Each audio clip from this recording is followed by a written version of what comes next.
Do you ever wonder what to do during instrumental music? In this video, I'm going to go over 4 ideas of things that you can do during instrumental music in your dance.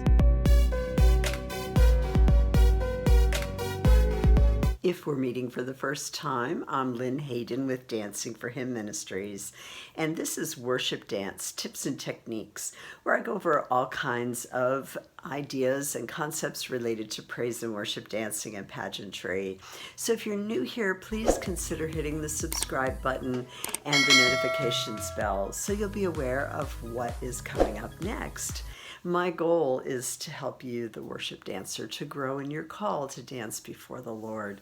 So let's get right to it. Tip number 1. What do you do when you have a long introduction to a song and it's all instrumental music? The question I get often is, do I just stand there and wait for the words to begin? And that would be a big no. Don't do that, because your audience will be looking at you like, okay, what is happening? Is she going to do a dance? I would say no. If you're already on the platform, just do some very simple, smaller kind of movements that reflect the motif, if you will. The motif is kind of like the theme of the dance, movements that kind of repeat themselves in different ways.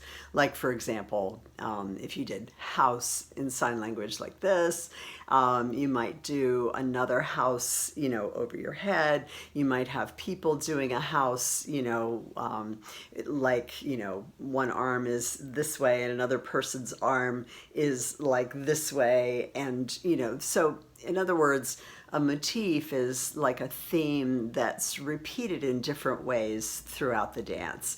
And so likewise, in your introduction, or if it's introductory music that's just instrumental, why not do some very simple, kind of subtle movements? Maybe let 4 counts go by, like 1, 2, 3, 4, house 5, 6, 7, 8, and then maybe go into another, I'm using the house move as an example, but do some very simple kind of reflective moves in an introduction.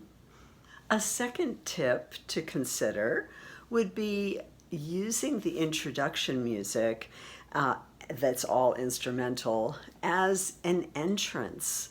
Take that time to come down the aisle or enter from the sides, or whatever direction you're coming from, to make your way onto the platform or whatever area you'll be dancing in. That will kind of give an anticipation, if you will, for the dance.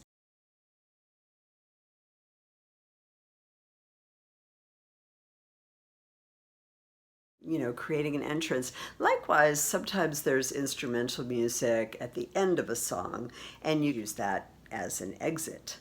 As the music is fading out, you can kind of exit, which is another whole teaching about entrances and exits. And a third way to use instrumental music in a dance is to, let's say it's in the middle of the dance. You could just dance spontaneously, just dance freely about as the Lord leads, trying to utilize as much stage space as possible.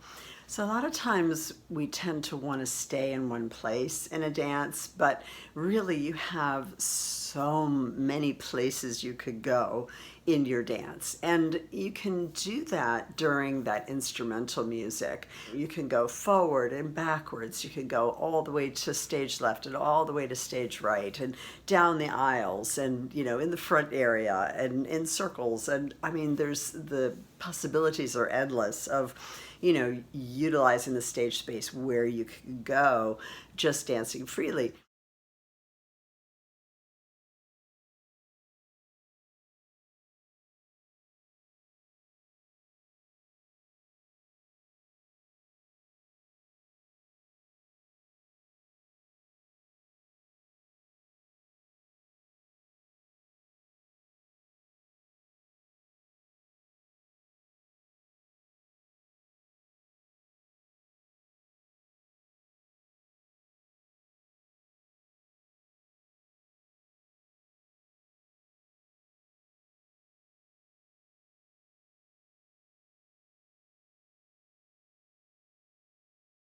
And or you could also, if it's in the middle of a dance, go and repeat some of the theme, some of the motif movements. Like by that time, if there's an instrumental break, if you will, in the song, by that time you will have developed the dance a bit to where you might have 4 counts of 8 of a motif that's built that relates to perhaps the words that are sung, an interpretive dance, if you will.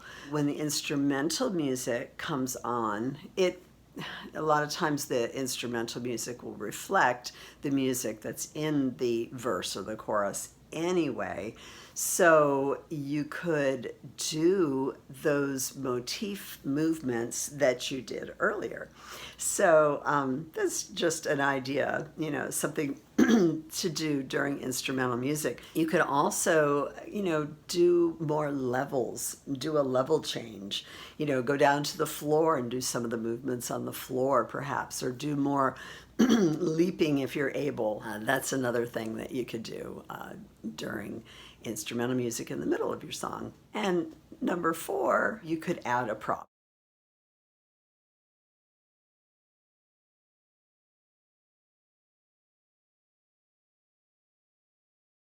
Utilizing, beautiful flags, if they pertain, if they relate, if the Lord leads. So if it's a song about healing, you wouldn't want to use an orange flag, for example. If it's a song about fire, you wouldn't want to necessarily use a green flag.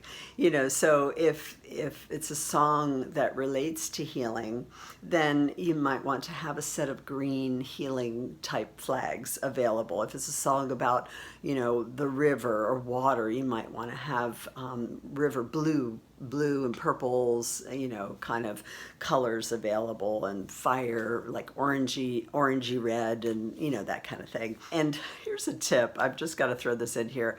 When you're picking up your flags in the middle of a dance, whatever you do, don't put them upstage. Don't put them at the back of the stage and turn around and bend over and pick them up. The audience does not want to see that. You may want to place your flags off to the side, maybe on a podium, and you can just swoop by and pick them up. Or if you're young and able to, bend down, you could put your flags or props at the downstage, at the front edge of the platform, so that you can, bend down and swoop by and pick them up and then continue your turn. Nonetheless, dancing with flags is a great way to dance through instrumental music, particularly if they're in the middle of your song.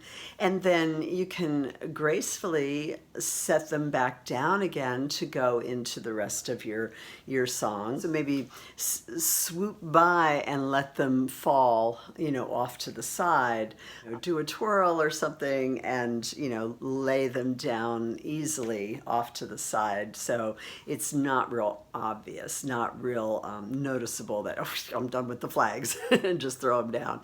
Be sure to just kind of swoop down and let them lay, and then continue on with your dance. So utilizing props, a flag, or a set of flags, or veils, or if you have more than one person, maybe, billow cloths, or, whatever prop the Lord kind of shows you would be a nice thing to do during instrumental music. Well, I hope you found that helpful.